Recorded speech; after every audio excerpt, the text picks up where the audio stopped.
कराड उत्तर विधानसभा मतदारसंघामध्ये फक्त यशवंतरावजी चव्हाण साहेबांचं नाव घेऊन या ठिकाणी त्यांच्या विचारांना हरताळ फासला जातो।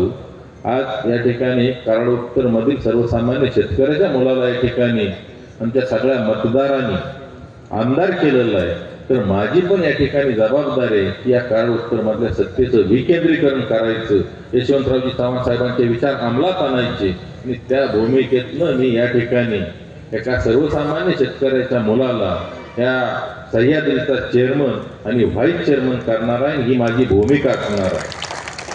आणि त्यासाठी मी एक अगोदर सभासदांना विचारण्यासाठी सभा सुद्धा घेईन आणि त्यामध्ये सभासदांना विचारेन की बाबा चाललेला कारभार योग्य आहे का। जर सभासदांनी जर सांगितलं की या ठिकाणी तुम्हाला याचं नेतृत्व करावं लागेल, तर त्या ठिकाणी मी त्याचं नेतृत्वही करणार आहे आणि या संस्थेचं पालकत्व सुद्धा या ठिकाणी घेणार आहे। आणि ही भूमिका आम्ही आज शेवटपर्यंत ठेवलेली आहे, त्यामध्ये कसलाही बदल आजपर्यंत केलेला नाही। त्यामध्ये त्या ठिकाणी आम्हाला माहिती आहे की ह्यांना काय लागतं आणि कुठल्या मुद्द्यावर हे जाणार आहे, म्हणून मी मसूरच्या सभेत एवढं पण सांगितलं, सातारा तालुक्यात तशी घोरपडीची मतं 700 तरी मतं असतील माझ्या अंदाजाने, पण घोरपडे नावाचा सुद्धा कोण म्हणलं उभं राहायचं नाही, का तर परत तेवढंच तुमचं इथं वाजवलं जाईल। पण मला बरेच जणांनी सांगितलं की जे स्वतः कराडचं आहे म्हणतात, खरं तर ते दक्षिण मधले आहे, पण त्यांनी जेवढं आमच्यासाठी इथं काय केलं नाही, त्या पाणी प्रश्नासाठी काय केलं नाही, त्याच्यापेक्षा जास्त आम्हाला आत्ताच्या नव्या कराड उत्तरच्या आमदारांना केलेलं आहे। त्यामुळे आम्हाला ह्यांची जी काय भागवारी करायची, बुद्धिभेद करायचा, या गोष्टीला आम्ही कुठेही थारा देणार नाही आणि या भूमिकेतनं आज मतदार या ठिकाणी आपल्यावर विश्वास टाकलेला आहे। त्यामुळे 100% मला खात्री आहे की चांगल्या फरकाने या ठिकाणी परिवर्तन तर घडवूया, परंतु सह्याद्री हा कारखाना लवकरच येणाऱ्या काळामध्ये फक्त महाराष्ट्रातीलच नाही तर देशातील एक अग्रगण्य कारखाना म्हणून येणाऱ्या काळामध्ये नावारूपास येईल, एवढंच अभिवचन आपल्याला या ठिकाणी देतो। आणि आपलं चिन्ह छत्री आहे, छत्री फक्त 2 दिवस लोकांच्या मनामनामध्ये बिंबवायचं काम तुम्ही या ठिकाणी करा। आणि तुम्ही आज राजकारणाच्या हे कुठेही जाऊ नका, गावातल्या पार्टीला कोण अमुक गटाचा कोण तमुक गटाचा अजिबात तसलं काय डोक्यात घेऊ नका, कारण प्रत्येक सभासदाला याचा त्रास झाला आणि हे इलेक्शन सहकारी संस्थेचं आहे, हे कुठल्या राजकीय पक्षाचं इलेक्शन नाही। त्यामुळे त्या प्रत्येक सभासदानं ठरवले आता आपल्याला संधी आली, त्यामुळे त्यांना सुद्धा तुम्ही हाक मारा, 100% ते तुमच्या बरोबर येणार आहे। आज आपल्या बरोबर जर पाहिलं तर व्यासपीठावर जी आज मंडळी बसलीत ना, हे प्रत्येक एक जण 500,000 मतं आणण्यासारखी एक माणसं आहे। आज आपल्याबरोबर अख्खी रयत संघटना आहे। आदरणीय विलास काकांनी ज्या सहकार या कराड तालुक्यामध्ये वाढवला, कराड तालुक्यात नाही तर संपूर्ण जिल्ह्यामध्ये वाढवलं नाही, अतिशय आदर्श अशा पद्धतीचं सहकारामधलं एक नेतृत्व आणि त्यांच्या माध्यमातून ही तयार झालेली सगळी काही रयत संघटनेची फळे, त्याच पद्धतीनं आदरणीय उदयदादा हे आपल्या पाठीशी आहेत। ह्या माध्यमातून आपल्याला सहकारामध्ये हा सह्याद्री सहकारी साखर कारखाना अतिशय चांगल्या पद्धतीनं चालवून आणि या ठिकाणी यामध्ये परिवर्तन घडवून पुन्हा एकदा सभासदांना न्याय देण्यासाठी छत्रीच्या चिन्हावर शिक्का मारा, एवढंच आपल्याला या ठिकाणी अभिवचन देतो किंवा आपल्याला मागणी मागतो। जय हिंद, जय महाराष्ट्र।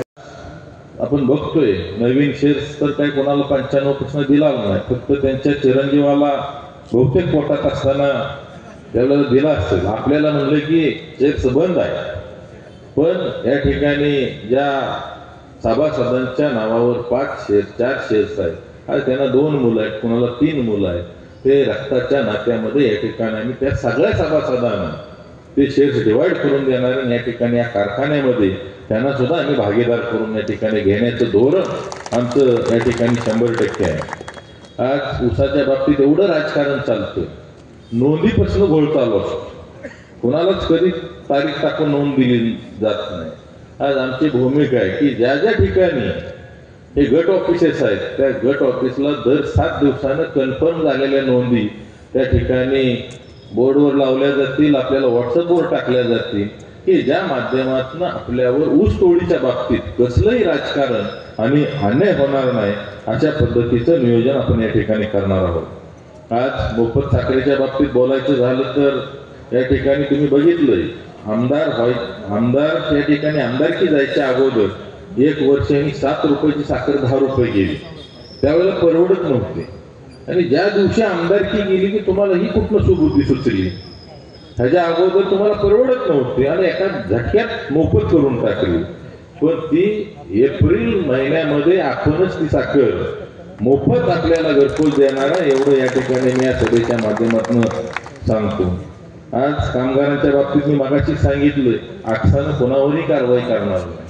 त्या ठिकाणी योग पात्र कामगाराला या ठिकाणी 100% न्याय देणार आहे, त्यांना या ठिकाणी परमनंट करणार आहे. आणि आज बऱ्याच वेळा माझ्याकडे तक्रारी येतात, अहो हे या ठिकाणी प्रचार करतायत कामगार, त्यांना सांगितलं जरा तुम्ही थांबा, जी त्यांच्या फार विश्वासातले तेचने विचारा हे काय सांगते तिथे सांगते ते की बदल केला पाहिजे. आणि काय अशी मंडळी आहे की जी समोर दिसली तरी त्याच्या मस्तकाची शिर हलते. त्यामुळं ही चाललं ही अतिशय योग्य पद्धतीनं चाललंय. आज आपल्याला विधानसभेला सुद्धा या मंडळींनी मतं दिली. त्यावेळेला 100% आपल्याला कारखान्याला सुद्धा 100% ही कामगार मंडळी आपल्याला सहकार्य करणार आहे. आणि मला खात्री आहे की आज त्यांचं सुद्धा फार मोठ्या प्रमाणावर पिळवणूक केलेली आहे.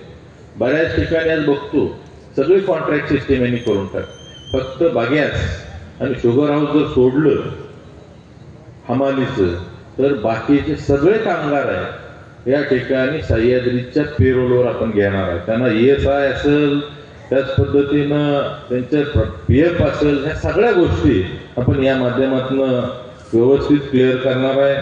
आज जर आपण पाहिलं तर 2000 सालापासून यांच्याकडे मोठ्या प्रमाणावर नोंद होती, पण यांना आजपर्यंत एक्सपान्शन करायचं सुचलेलं नाही.